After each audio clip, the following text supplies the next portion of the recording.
Estou hoje no Teatro Pequeno Ato, recebo Pedro Sá Moraes. Que nome musical, Pedro? É musical, não é? É verdade, e não foi por acaso. Não foi? Esse nome, ele foi nascendo ao longo do tempo, Pedro Sá Moraes. Ele foi um nome escolhido. Eu já tive outros nomes artísticos antes de ser Pedro Sá Moraes. Antes de ser Pedro Sá Moraes, eu já fui Beatriz von Trapp. Não, tô brincando. Parece que cada um. É que a barba agora, no caso também com Beatriz, com qualquer perfil, isso a gente não pode... Quando eu lancei minha carreira de compositor, eu me chamava Pedro Moraes. E eu fui descobrindo que tem vários outros Pedros Moraes no Brasil. E aí teve um momento, quando eu fui gravar meu segundo disco, já faz muitos anos, eu resolvi prestar uma homenagem à minha avó, que era do lado Sá, da família, e que foi a única pessoa da minha família direta que tinha alguma relação com teatro. Mas isso é curioso, porque assim, embora eu tenha sempre sido um apaixonado pela dramaturgia e pelo teatro, a minha carreira toda foi construída em torno da música. É curioso a transição do compositor, do cantor para o ator, né? Por mais que falam, tá tudo muito perto. Não tá. São caminhos diferenciados, que realmente tem um ator que quer cantor, vai para o lado da música. Sim. Porque a música, às vezes, ela é a exigência para a profissão ator, às vezes. Exigência no bom sentido, mas uma participação importante. Como músico, eu sempre gostei muito de estar no palco, sempre gostei muito do ambiente, da cena, do palco. E eu tinha uma certa frustração com o fato de que dentro do ambiente da música a gente não tem tempo, espaço, estrutura, até uma cultura para pensar na grande curva dramatúrgica de um show ou de um espetáculo, na experiência, desde que as pessoas sentam lá até o momento que as pessoas vão embora. É como se, como músico, a gente está fazendo pequenos elementos cênicos de 3 minutos e meio de duração. Assim. Entendi. Canções. E isso eu sempre olhava para os meus amigos atores, atrizes, bailarinos, coisa e tal, e eu via assim, passar 2 meses, 3 meses, ensaiando 6 horas por dia para montar uma espécie de uma joia que fosse absolutamente íntegra, assim, as pessoas entrassem e a história transportasse as pessoas ininterruptamente ao longo de muitos minutos até mais de 1 hora. Isso, começo, meio e fim. Essa coisa, eu sempre achei essa coisa broxante, essa coisa. Termina a música. Obrigado, gente. Obrigado, gente. Toca Raul! Toca Raul. Então, assim, eu vivi coisas muito bacanas e a minha linguagem de origem é a música. Eu sempre serei um apaixonado pela música e sempre vou tocar e sempre vou cantar. Mas essa coisa que vinha vindo em paralelo, sabe?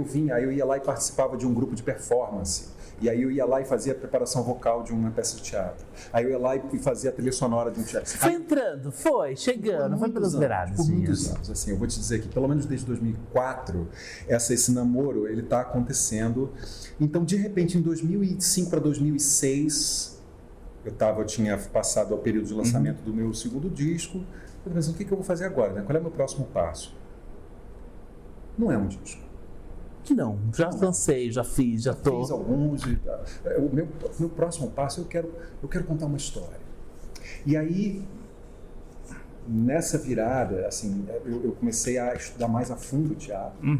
Tive algumas oportunidades de mergulhar na linguagem teatral, fiz uma residência artística de um tempo longo nos Estados Unidos, estudando muito métodos de preparação teatral. Foi lá que você chegou, teve alguma experiência de Shakespeare? Lá nos Estados Unidos, na verdade, foi um mergulho em Grotowski, né, um grande mestre polonês do teatro. Eu fiquei numa residência artística com uma diretora que tinha sido, enfim, uma espécie de afiliada do Grotowski. E quando eu voltei, assim, era muito claro, assim, o que eu quero fazer é estar em cena, e eu quero estar em cena como ator. Eu nunca vou deixar de ser músico, mas eu quero estar em cena como ator. Na virada de 2016 para 2017, não lembro exatamente em que mês, mas eu reli o Júlio César, do Shakespeare, que eu já tinha lido como garoto, mas naquele momento em particular da vida do país, a peça me tocou muito profundamente. eu estava vendo ao redor assim a questão do ódio se tornando assim a grande matéria das nossas relações cotidianas, as famílias se partindo.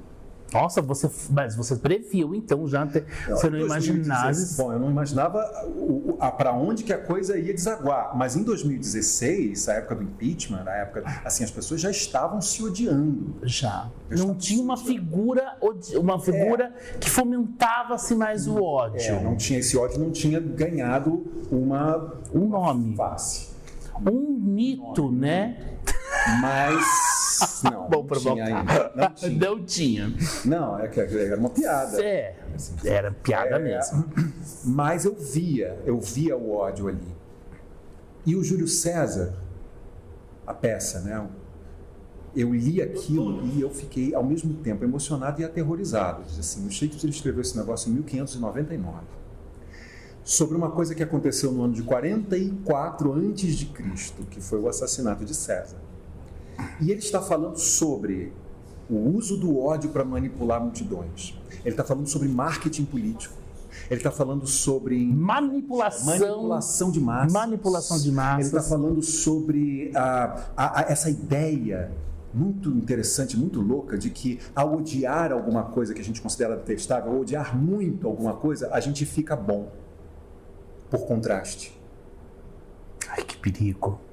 E ele estava desenhando isso de uma forma... E é interessante que essa peça, ela é uma peça que ela não tem um grande vilão, assim. Tem várias peças de Shakespeare que tem um vilãozaço, assim, né? Um Ricardo III, Otelo, Iago no Otelo, Hamlet, né? Assim, você tem grandes vilões, assim, a Lady Macbeth, as figuras assim que são malvadas mesmo, demoníacas. Nessa peça não tem uma figura assim malvada, demoníaca. Nessa peça tem seres humanos equivocados, fora da casinha.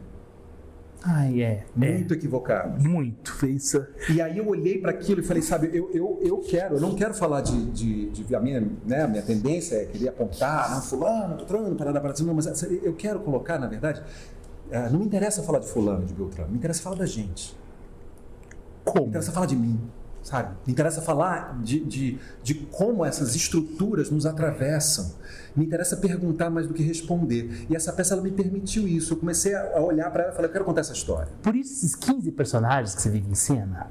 São a boa parte dos personagens da peça de Shakespeare. Eles são todos aspectos de personas sociais transformadas por Shakespeare em uma espécie de caricatura, mas são caricaturas com profundidade, assim. Uhum.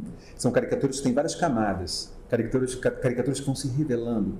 Aí eu olhei e falei, eu quero contar essa história. Como é que eu vou contar essa história? Bom, o que eu sei fazer de melhor é fazer canções. Então eu vou transformar essa história na minha forma de contar história, que é contando e cantando. E eu comecei a compor e comecei a criar uma dramaturgia sobre o Júlio César de Shakespeare, até que teve um momento que eu falei, quem vai dirigir isso? Dei um telefonema para o Norberto Presta, que é um amigo meu de longa data, é um argentino, é um mestre do teatro, já tem mais de 100 peças no currículo. Que lindo! Quando ele veio aqui para o Brasil, há uns 10 anos atrás, ele trabalhou um tempo com o Lume, ele dirigiu espetáculos do Lume, ele agora recentemente dirigiu Angel Viana, grande dama da dança contemporânea brasileira.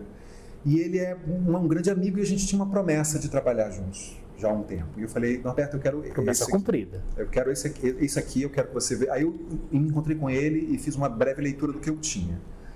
E nós não tínhamos patrocínio, não tínhamos dinheiro, não tínhamos nada. Ele falou assim, vamos fazer, eu quero fazer isso com você. Trabalhamos desde o começo de 2017 até julho, agosto de 2018. Foi praticamente um ano e meio, entre escrituras e reescrituras, e ensaios e reensaios. Montando um roteiro e texto. Roteiro, texto e montagem cênica.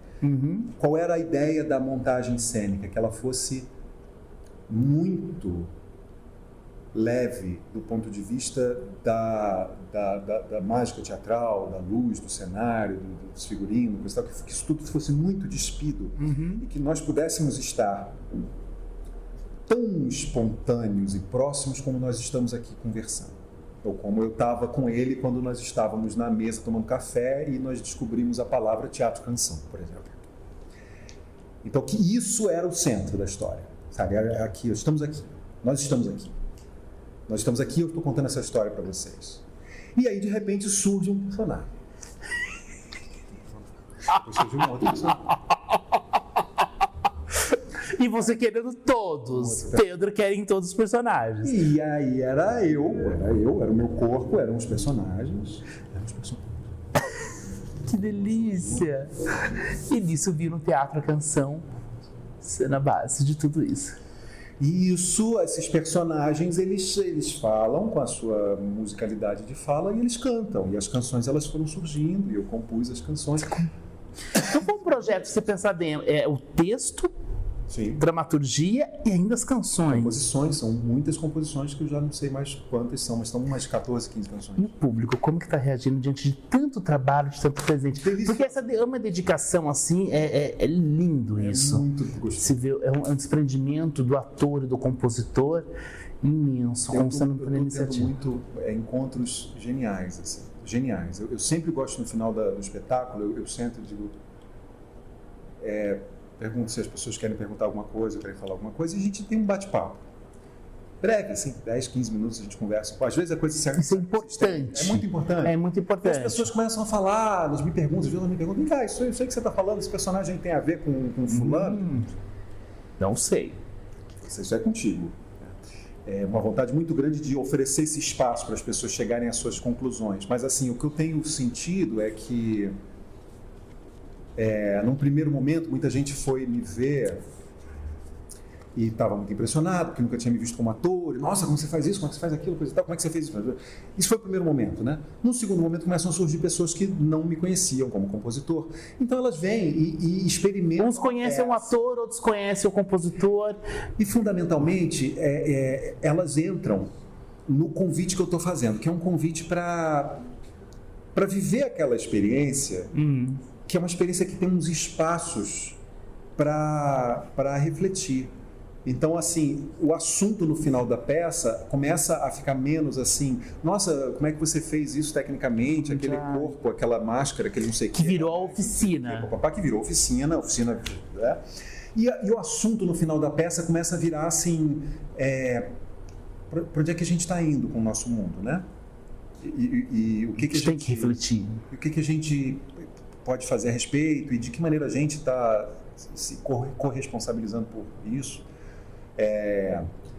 Não adianta dizer assim, eu não vou ter, não tenho nada a ver com isso. Todo mundo tem a ver com isso, a gente tem a ver com isso. A consequência de todos, não é específica. E assim, no momento em que a gente está vivo e que a gente é capaz de dialogar com outras pessoas, assim, a gente é corresponsável por tudo.